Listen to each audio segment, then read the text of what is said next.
Good afternoon, friends. Sergey Kromchenko here from Los Angeles, California, the founder of Codemify Online Bootcamp. Where you can find us is codemify.com. Anyways, today we're having an interview with the two awesome guys. Actually, it's going to be a discussion of the interview questions. So I'm gonna ask them interview questions, they will answer, we're gonna discuss them. They'll ask me questions, I'll answer them, we're gonna discuss it afterwards and find out what are the best answers and what do we need to improve in order to have a much higher chance of getting a job. This is my favorite interview, literally. I don't think we have something as valuable as this one, because you guys are gonna be able to learn what questions do they ask during the interview process, number one, and the most important, how to give the best answer ever to get the job. And you will hear things that we've heard during our interviews. You will hear our responses, and you will hear if we got the job or if we did not get the job after such an answer. Anyways, before you start, don't forget to give me a big fat thumb up, subscribe to our channel below, join our Instagram and the Telegram communities in the links in the description right underneath of this video. Enjoy it. Let's go, team. Good to see you guys. Good to see you, Sergey. Hey. Alrighty, welcome on board, everyone. We've got a Georgie and Anton right here. Some of you guys have already seen Anton. Let's start with Georgie. You want to go ahead and introduce yourself, because these two people are Wolfpack, or what do you call them? The first group that we've ever had at Codemify, official group. We had one guy before them, but this is the first two students that we have ever had officially. That was exciting time. Hey everyone, my name is Georgie. I'm originally from Ukraine, but I'm based in LA now. I moved to US in 2016. And I'm working as a senior QA automation engineer at the moment, thanks to Sergey, and to his Codemify course. That's a brief overview. If you want to ask me questions, feel free to throw. Let's go. And Anton, you want to go ahead and introduce yourself as well, just in case we have people who have not seen your video yet, which we're going to attach right there, or maybe right there. Somewhere in those spots. But yeah, basically my name is Anton. I'm also from Ukraine. Actually, right now I'm living in Vegas. Before I was living in LA. So I'm currently working as a QA engineer. My stuff is split between like 50% automation, 50% manual. But yeah, that's kind of pretty much it. Awesome. Alrighty, and so Georgie is in LA, Agor Hills, and Anton is in Vegas right now, right? That's right. Alrighty. Yeah, it's good thing you can work like from anywhere else, right? You can work from Ukraine as well. Yeah, I mean, if we have electricity, then we could. Yeah. You want to take a trip right now, one way? Yeah, do like double work, help out like other folks. That's true. Alrighty, well, let's get started with an interview. So what we're going to do is we're just going to go through questionnaire that everyone usually goes during the interview, and one of us will pick it up and answer it, and three of us are going to discuss it afterwards to see what we could improve, what was good or was not. And usually interviews start with a question, tell me about yourself. So if any one of you guys want to pick up the question and give an answer to it. Well, it's been a while.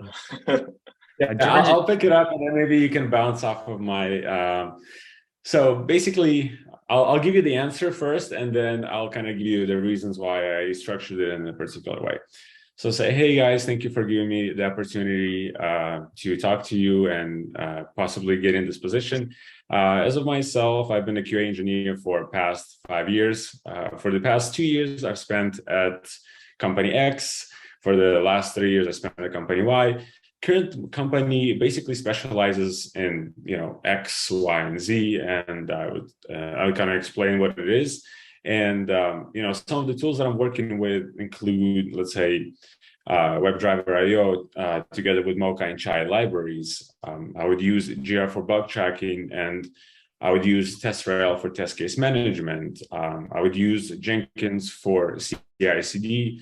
I think that's kind of pretty much it. That gives you kind of surface level understanding about myself. If you have any more follow-up questions, I would love to answer those. Awesome. can we actually give the full answer with the company you're working for right now, so people would hear the actual answer? Okay. You. Okay, yeah, I just didn't want to, I didn't know if you wanted to kind of disclose certain things or not, but yeah, I can definitely give the full answer right now.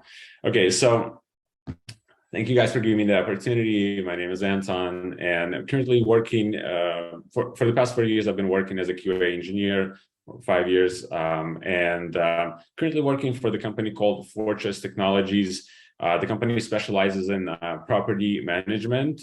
We provide the software to apartment buildings and commercial real estate to be able to manage your properties more efficiently. And some of the tools that I have used in the past that I'm currently using include Jira for bug tracking, WebDriver IO together with Mocha and Chai libraries for UI automation, Postman for API testing, some Testim for UI tests. It's basically like an online tool where you can do everything without coding. Jenkins for CI/CD, and yeah, that's kind of pretty much it. If you have any more questions, I would love to answer those. Perfect. Sounds good. Yeah, so usually that's how people answer this question, and in my opinion, that was pretty much excellent, because you gave the basics of the company, what they do, right? Mm-hmm. You explained that, and then you told what tools do you use this company, and usually recruiters or QA managers, whoever is the interviewer, would ask follow-up questions based on his speech. And what I think it wasn't bad, but what I think was missing, I mean, it was possibly the space left by Anton for them to ask questions about is his role. What is exactly he do at his role? So as the QA manager, whoever is the interviewer, I will ask, hey, could you please tell me a little bit more about your job duties? What do you do on a daily basis? And what are your responsibilities at the current job? Yeah, that's exactly right. That's why I structured this answer. Even right now, when we're preparing Sharon for interviews, I say you need to say kind of almost the bare minimum, but still be able to answer the follow-up questions, because you don't want to go into a really, really long spiel, we're just sitting and talking, and you're branching off things left and right. And you might say things that they didn't even ask you, and you might even have the possibility of messing up. So like you said, hey, can you describe to me, like, what do you do? Like a little bit more about yourself. And I say, yeah, sure, definitely. Like, I'm responsible for all QA related processes, right?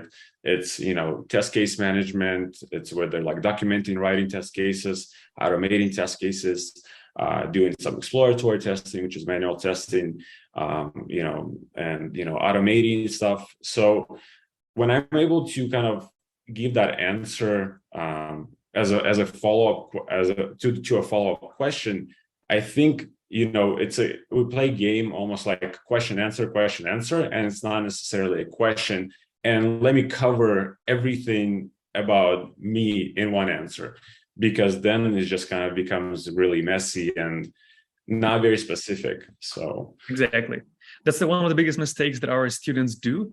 They talk too much. They start, when people ask them, hey, can you tell me about a release process?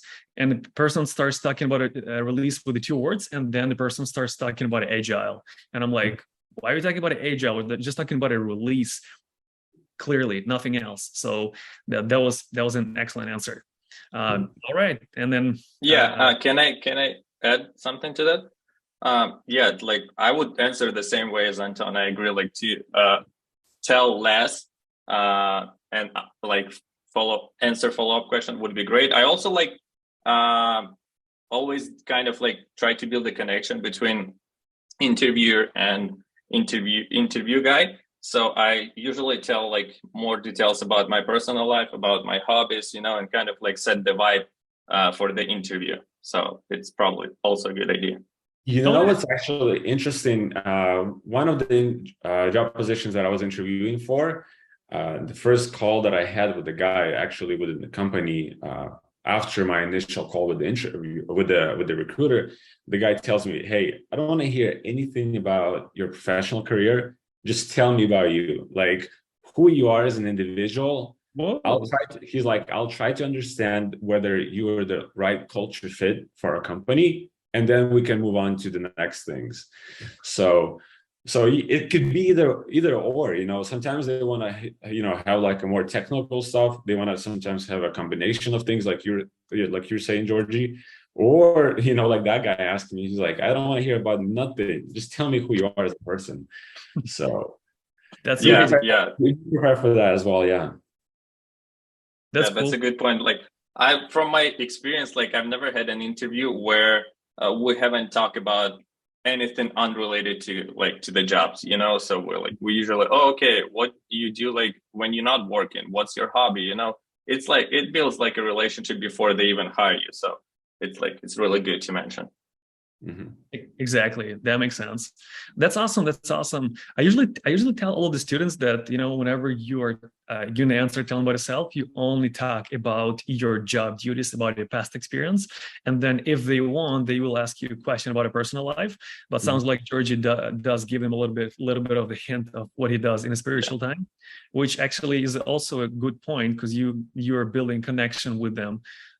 And that's awesome. Yeah, I think I'm going to add that up to our course and tell everyone that after you give them a spiel about your professional duties, then you tell them, and also during my spiritual time, I like to play soccer or do gymnastics. Yeah, that's awesome. All right, let's move on. That was a good one. All right, so yeah, those are usually that's the first question, telling about yourself, and afterwards, sometimes, usually they ask follow-up questions based on your answer, and then they sometimes ask about the company itself, like, hey, can you tell me a little bit more about the company? Can you tell me what does exactly what does your product look like, and what are they building? Does any one of you guys want to talk about that? I can try it.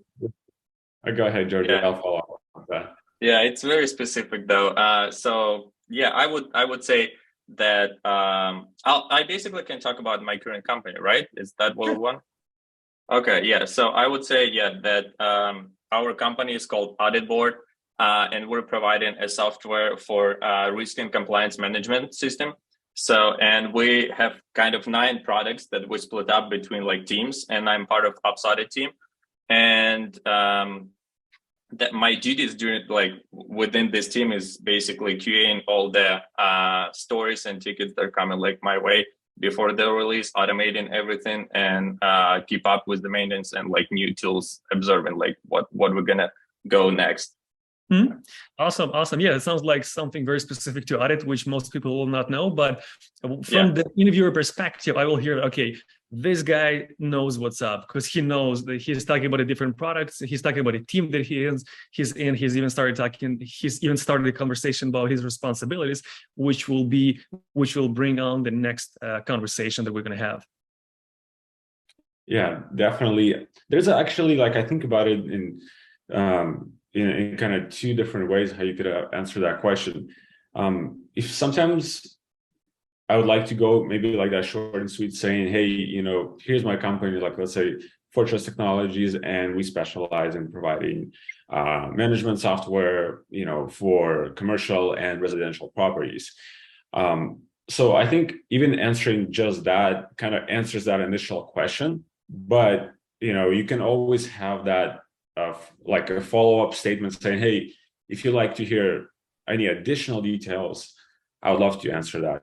Because what I've actually noticed when interviewing the students of Codemify, sometimes they tell them, hey, tell me about the company, and then they start going into like micromanaging all the processes and listing all the things that they do, and it kind of branches out again into 2 different things, whereas could have been just like question answer really quickly. So Yep, exactly. And that usually happens because people are nervous. And if the interviewer is quiet, if you give an answer and the person is just looking at you, you're like, okay, I must have said something else. And you start talking more and more, and you're going into the rabbit hole, as they say in US here.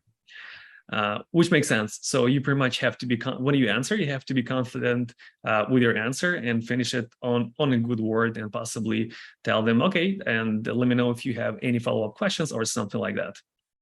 Yeah. Awesome. All right.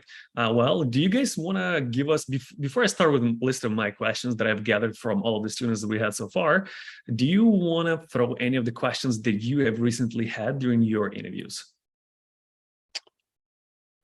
Is it manual or automation? What are we focusing on? Either or. Let's start with the manual because I think most of the people will be interested in the manual, but we also can go into automation later on. I see. So I think yeah, go ahead. Oh, okay, I'll go. So I think there's a lot of like startups coming up, and I think it is important to know that sometimes when you're being interviewed for a position, you might be that first person who's being interviewed for that QA position.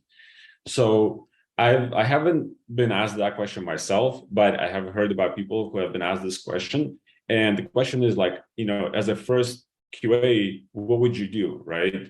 And, I've heard some ridiculous answers as like, hey, I'm gonna message everybody and say hi, and like I'm this and this so-and-so. And it's a very personal answer versus you can, tell them, say, hey, I'm gonna learn the application, I'm gonna go through the logic, I'm gonna see, what kind of documentation you guys have in place, I'm gonna see if you have any test cases, and I'm gonna go ahead and connect like with developers to prepare for future regression and stuff like that. So be able to kind of speak the language of how I'm gonna directly benefit as an employee towards like releasing the product, and from the QA standpoint, rather than having some interpersonal skills answer, soft skills stuff. So I think that's kind of one of the questions that you should definitely pay attention to. Yeah, that makes sense. And I can take this and I can answer it because I've done it multiple times. I've been working as the first QA in a company, so that, and also when I was working as the QA manager for the last couple of companies, also I can answer it from the perspective, from the expectations of the management. What do they actually expect? So first of all, whenever you guys join a company, you will always go through onboarding process if it exists. In some startups, it will not exist. They might tell you, okay, here's our application, learn it, or here's documentation, learn it. So whenever you join it, there's no onboarding process at all. You're the first one. And for example, one of my first companies had only 4 engineers. I was 5th one, I believe. I was like, okay, awesome. I'll learn it myself. Not a problem at all. First question, what requirements do you have? Give me all the documentation. Give me all of the design templates. Give me everything that you have so I could learn it based on that. We'll go from there. If they say we have no documentation or only tickets in Jira, I'm going to fully dive into Jira, number 1. And number 2, I'm going to have, while I'm doing this, I'm also going to have meetings with every single person from the team, from the engineering team. So I would learn things about the product from their perspective. What was built lately, what is getting built right now, and how do they like the process, because there might be something missed in the process. So learn application, that's number 1. You can learn it in the multiple ways that I've just described. Thing number 2 is start supporting the most critical part, which is most cases release. If it's a startup, when I joined my first one, it was so messy during that time. So I've started helping them, number 1, with the actual release. I took it as one of my responsibilities. I was checking the code and pushing it to production. But before that, I have standardized it through adding a list of, number 1, test scenarios, because we did not have a time for test cases. So simply, I would say, test the login with this, test the login with a positive test case. You can log in, test the login that you cannot log in with incorrect password. Pretty much use the titles for the test cases. Just to remember, just to have a list of the test scenarios. And then later on, when I had time, I did fill them out. But first of all, I had a huge list of things that we had to check. That was number 1. And then number 2 is within a 1 week, I've understood, okay, this is not very scalable. We have to start automating this. So the most critical list of the test cases had to be automated, and they were automated. By that time, it wasn't very professional, but it was done somehow. It was runnable. It helped me so much to get rid of an hour of work every single day for the release process. And after that, documenting test cases and improving after about a month of watching what is happening within a company within a release process, starting to negotiating with the team improvements, because everyone will have a different view, but you can all come to collaborative decision of what needs to be improved. And usually you, as the new person, when you join a company, you will have the best what do you call it, the best eye. You will because everyone already got used to the fact that, okay, we are releasing in such a way, and that's okay. Even if it's a shared release process, you still get used to it. You're like, okay, that's probably all right. But a new person will always tell you that doesn't look right. We could possibly improve that. Mm-hmm. Yeah, that definitely makes sense what you said. It's a lot more kind of elaborate than what I have mentioned. But I think that kind of, if you give that answer specifically, I think it would make you look like you definitely know your stuff, because you basically broke down, various steps that you would take in various parts, whether it's testing the application itself or learning the application. So I think it's definitely a solid answer. Already. Yeah, and you've mentioned automation. I think Anton is covering manual part, but if you're applying for automation position, they usually can ask you a question. If you need to start automation from scratch, what would you be your steps and processes? So you wanna answer for this one also, Sergey? Sure, unless you guys or I can try to. Yeah, what was my answers previously? It's pretty short answer. Was kind of for my understanding. So basically the first answer would be, it's how many resources do we have to start building automation? So we need to come up with kind of solution. Okay, whether we need to use this tool, how much money we have for example, for AWS, paying for AWS or any other CI tools. Secondly, it's timing wise, how short term it should be automated. Then we'll kind of decide what's the quickest framework we can use, right, to automate such a test. And third, I guess, is just diving into the requirement and understand what we have already automated. Maybe it's some other frameworks already being used and we need to migrate them, and etc. So that's my kind of short answer. Yeah, that's a good answer. And based on that answer, I could ask follow-up questions, such as, actually, I was asked that question during my second job offer interview. I mean, before I got my second job offer, that was the question that I get asked. If our stack that we use, I mean, if the language that we use for the website is, for example, Python, does it matter which language do you use in writing your automation framework?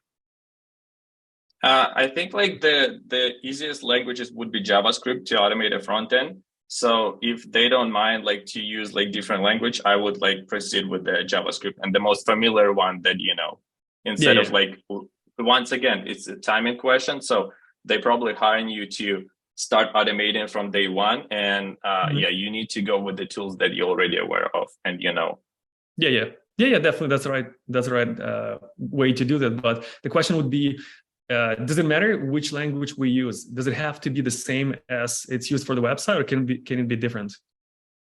No, it can be different, I would say. Exactly. I've answered the same way, and I got a job 7 years ago. Yeah, some people will say that it should preferably be the same language as developers use, because they will be able to help you, or they will be able to also write automation tests. But usually that's not the case. Usually developers never write your automation tests. So it is QA's responsibility which language to use to write your tests on.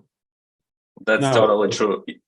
In the case of, because I'm actually not sure about this one, in the case of when you have a website that's built on Python, do they actually write unit tests in Python as well? Mm-hmm. Yep. Yeah. Yeah. So if you want your integration test or end-to-end test to use the same language as unit tests, for the reason that developers write it, maybe developers one day will switch to this, which doesn't happen in 99.999% of the cases, then you could possibly offer that. But as Georgie said, usually they hire you, they want you to start writing tests quickly. And if you are very familiar with the JavaScript, you start using JavaScript. If you prefer to do it in a Python, you do Python. So I agree with Georgie. In my opinion, it doesn't really make any difference. And I got my second job when I answered it this way. But I would say it's a personal preference if you want to use that language or the other language.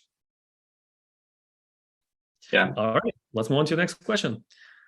I think Georgie had this one. Anton, you want to go with the next one, or shall I pull one from my list? Yeah, there's another question that was asked at the previous company that I was getting interviewed at, which was Age of Learning. And the question was like, how good are you at automation? So basically, I was joining the company, I was joining a department where I would be the only QA, because it's a big 600-person company, and they had a separate manual team, I think of like 50 people or so, and I would be like the only automation engineer in this particular part of the application.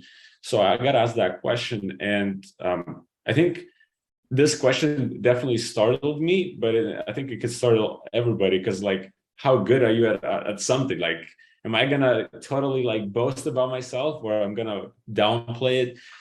So I think my answer was something like, hey, I was able to build before a simple framework from scratch, writing some UI test cases, UI animation test cases using, WebDriver IO together with Mocha and Chai libraries.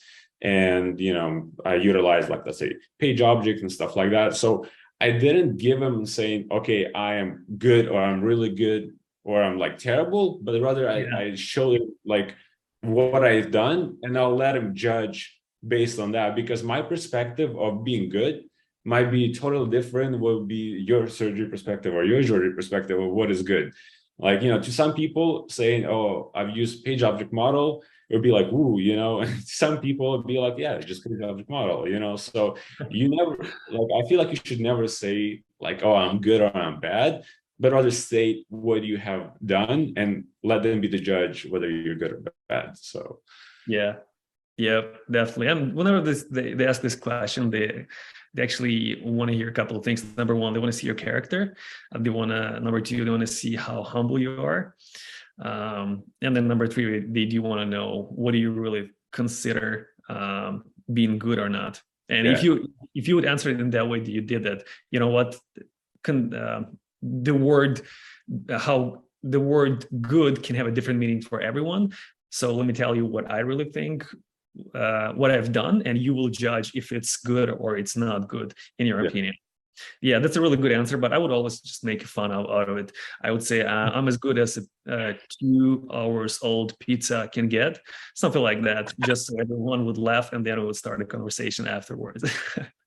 Yeah, plus to Sergi's answer. Yeah, so Anton answer is like very conservative and professional, but this is tricky question, and usually like if you joke out of it, that's like good. Yeah. I think like I've been asked this question once, and I said, oh, I'm very good that you've never met this person before. So, and they were laughing at it. So yeah. And also when you answer it this way, you kind of show them you show them what they want to see, you show them your character, you show them your personality, and the fact that you're a good team player. You will make fun of the things that in most cases will be considerable fun. Yeah. Alrighty, let's move on to the next one. Georgie, you want to take the next one, or shall I? Yeah, go ahead. All right, let's see. So this is an automation question, but this is a very basic automation. Key automation engineer asked that question. What automation stack do you use? So the word stack might not sound familiar to some of the people who came out from the boot camps, because it's just something specific. So they could also ask, hey, can you tell me about what automation tools do you use? What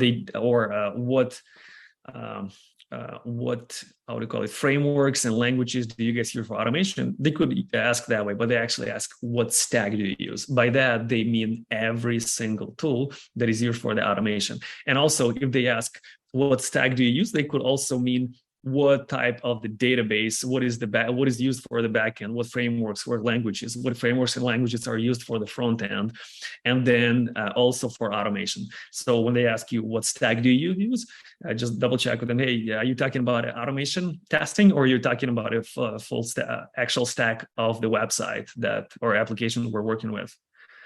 Yeah, but you can. Sorry, you can, I think, break it down also for saying, are you talking about like stack for UI automation or API automation? Because those are different too. It will definitely depend on the position that you're applying to, but it never hurts to kind of clarify, because a lot of times they go based off of what you have in your resume. So, you know, they'll look and say, okay, this guy has been using WebDriver IO together with Mocha and Chai. Yeah, but is there anything additional to that, right? Yeah. So, you know, it never hurts to clarify it. Yeah. So first thing you clarify, then you share them. And let's say in my case, that would be, so for the UI automation, I use, for example, I use WebDriver IO, Mocha and Chai libraries as well. For the API automation, I use Axios, which is Node.js based, as well as WebDriver IO is. And for the application, if you want to learn about that, for the database, we use Postgres. For the backend, we use Express.js. For the front end, we use React. And that'll be pretty much it. And also we're using AWS to host our server on. But this is kind of the very technical details that most of the people on the junior level or mid-level will not likely know, especially about where is the website hosted, is there DigitalOcean or AWS or anything like that. That's not necessary answer, but the more you know, the more deeper knowledge you show them. You show them how experienced you are, but don't be afraid to answer in a way that you know, because they don't ask you for anything else. Yeah, very true. Alrighty. Georgie, you want to go in the next one? Yeah, it's not the technical one. And this question you will hear like during every interview, I believe. And the question is, what are the challenges you faced in the last company? Anton, do you agree with me? I feel like this question is pretty common. Yeah, definitely. Even during my last round of interview, it was phrased a little bit different. Basically, when I was interviewing in front of the panel, I was asked, hey, have you ever had any conflict with people that you're working with, or conflict in the workplace? So I think that also kind of can be put in a similar bucket as like challenges, right? To that question, I say, well, honestly, to be like, I'm a very personable person. I typically get along with everybody. I did have certain disagreements with, so and so, but we were able to kind of work through those out. And maybe that disagreement was, which assertion library are we going to use, right? Or which test runner we're going to use, and why is like Axios less good than, I don't think that's proper language, but why is Axios not as good as Supertest or something like that? So maybe you can give them not necessarily a big conflict that you had or a huge challenge, but at least you can kind of give them something that you can easily explain and it's easily understood. Because I feel like if you were to go too deep into some challenge you were trying to solve, they might not even understand what you're talking about. So I think it's always easier to go simpler way. And going back to the same point, always be straightforward. Do not volunteer too much. Do not volunteer any information, as my lawyer told me before the interview. I just want to kind of answer this question. The challenges related to my last company. I always ask them the following question. What are the challenges are you talking about exactly? Is it technical challenges? Is it maybe challenges with the release, or is DLC process or something like that? So they usually pick one of those three, and then you can answer this question. Yeah, it will be much easier. Yeah, for sure. That's what I was going to say. That was my second point, that we kind of each other with that. Yeah, same thing. That I would double check. You're talking about the technical challenges, or we're talking about the conflicts at the workplace before answering it. Yeah, but otherwise I would answer the same way. Right. And then Yeah, I don't know. You can come up with any kind of like technical solutions, right? You say, okay, I don't know, like I have usually like blockers with, I don't know, pushing to GitHub because we have like a bunch of conflicts, right? Or something like that. Throughout the course, you will probably like come up with some ideas, but that's usually a good idea just to talk to the interviewer and like ask follow-up questions. Don't be kind of shy. And yeah. Mm-hmm. Yeah, exactly. And during the course, usually we teach different things. Every group gets different things, but one of the things that a previous group learned is how to integrate, how to automate OTP, which pretty much your phone number login with a phone number. How do you automate that? So people have learned how to do that, and during the interview, they were able to explain. Oh yeah, the most challenging thing was OTP automation because of this and that, and I've used these and those tools in order to get that automated. It took me a couple of days, but I enjoyed it a lot. And then pretty much you tell people that I had challenges, I've solved them, and I'm looking for more. I like that. And that's the best answer you can give, unless you're going for gray environment company that doesn't want you to grow, which you will not meet very likely and very often. Yep. All right, let's go through some quick questions because we're already past half an hour and I feel like people are getting bored. So I think Georgie had a question. We got some solid information for them. Nobody's gonna get bored of having some good information. Yeah. Come on. All right, let's keep going until you guys give me hard stuff because you both have meetings. I do not have any today. All right, so the most often asked question for the automation position when you're talking about a Node.js or JavaScript is, what is the difference between var, let, and const? I literally ask my students during every lesson, during every webinar, that question, because I want every single person to know the difference. Because if you're talking about a language that you've learned, you should know the basics, and these are actual basics that you should remember by heart. Yeah, Shall sure. I? Eggs go. I can go. I mean, if somebody asks me that question, I'd be like, well, okay, so let's say var, right? It can be redeclared, reassigned. Let could be redeclared and cannot be reassigned, and const cannot be reassigned or redeclared. And then I typically never get any sort of follow up after that. They just know that the difference between these three, and they leave it at that. They're like, okay, it's. I don't think ever anybody asked me about like, but is const mutable and stuff like that. I think what it's called. Yeah. I think it's like really not high level, but I think just nobody even cares about that. Yeah, definitely. That's the good basics, as you can say, a high level. That in most cases it will be way enough for you to say, hey, I'm familiar with the basics of jazz, and here they are. Definitely agree with that. Yeah. Awesome. All right, let's move on to the next one. You guys want to take it? Yeah, I mean, if we want to like talk about something, let's say manual stuff, some people get confused about test cases and let's say bug reports. I don't know why. Like, I think even myself at some point I got confused about like what's test case and the bug report, but that was like very, very early on, in the process when I was initially applying to companies and interviewing. But sometimes you do get asked the question like, what is a difference between a good test case and a bad test case, right? And you can say, well, the good test case has easily reproducible steps, right? Where you have essentially an action and a reaction, in the sense that here's the action that you take and here's what you're supposed to expect, right? A bad test case is something that not easily followed, right? If I was to give it to a random person, if this person cannot reproduce all the steps 100%, that means that the test case is poorly written. And I think where the confusion between the bug report and the test case comes is in the steps to reproduce, right?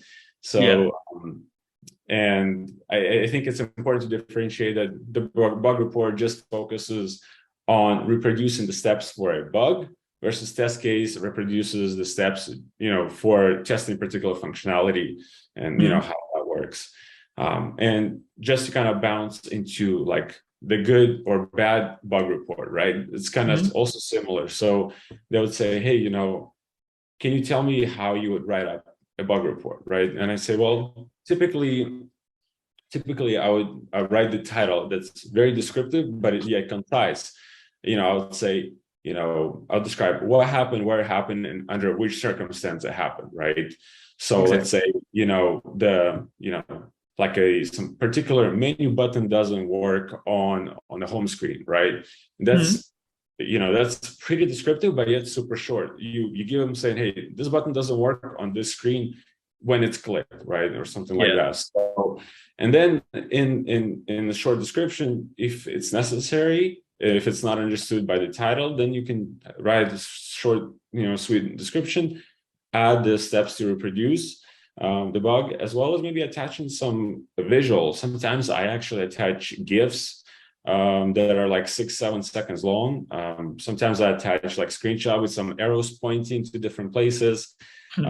Sometimes if it's it has like a variety of steps that that needs to be recorded on video, that's what I do. I just attach a small clip that's 15-20 seconds. So I think though that's kind of like really valuable, especially if you're going for positions that are manual and even 50%, 50% manual, 50% automation. So that's true. Yeah, and I think that's a good one. Yeah, I think we've gained quite a few questions throughout the different levels and different topics. So let's see how do people digest it. And whenever you guys watch this video, please leave a comment below and tell us what do you mostly want to hear about? Manual, automation, senior level, junior level, mid-level. So we would see how you guys liked it and what should we record next, because I feel like we can go forever with you guys. We can literally keep discussing this for like 2-3 hours, but I don't think people will be watching for that long. At least that's what I think. But you guys let me know, how do you like it? You can break it down into like interview series and it could be a question from the audience if they're going to leave any questions under the video below, and then either myself, us three, or somebody else can jump ahead and address those questions. So I think making short sweet videos is better than making one really long one, because it kind of consumes you, I feel like, with a lot of information, especially if it's so new to you. Yeah, that's true. All right, well, we're gonna leave on this good note. Thank you guys for joining. I feel like it was amazing. It'd be probably one of the best videos that we had on the channel so far, because people will get the most information about actual interview process, not about stories and motivation. Should you go? Should you not? How does it go? How does it work? Does it work out for everyone or not when you take the course? But how do you actually pass an interview? What would be the best answers to give, and what kind of questions can you hear? Definitely. Awesome. Yeah. Yep. Alrighty. Thanks nice to meet you, my friends. And I shall see you next time if people like that. Alrighty, gentlemen. Good luck, guys. Awesome, guys. Once again, it was the most amazing and helpful video that I have recorded so far. I can see that you've learned a lot. Please don't forget to leave a comment below and tell me what did you enjoy the most and what would you like to see the most. Because I feel like we gave you too many details of different things, but we could possibly concentrate on the API topic only, or automation topic only, or manual only. This is most likely what we're going to record next, but I want to hear your thoughts. And once again, big fat thumb up, subscribe to our channel below, and join our Instagram and Telegram communities in the description underneath of this video. Thanks again, and you have a good one.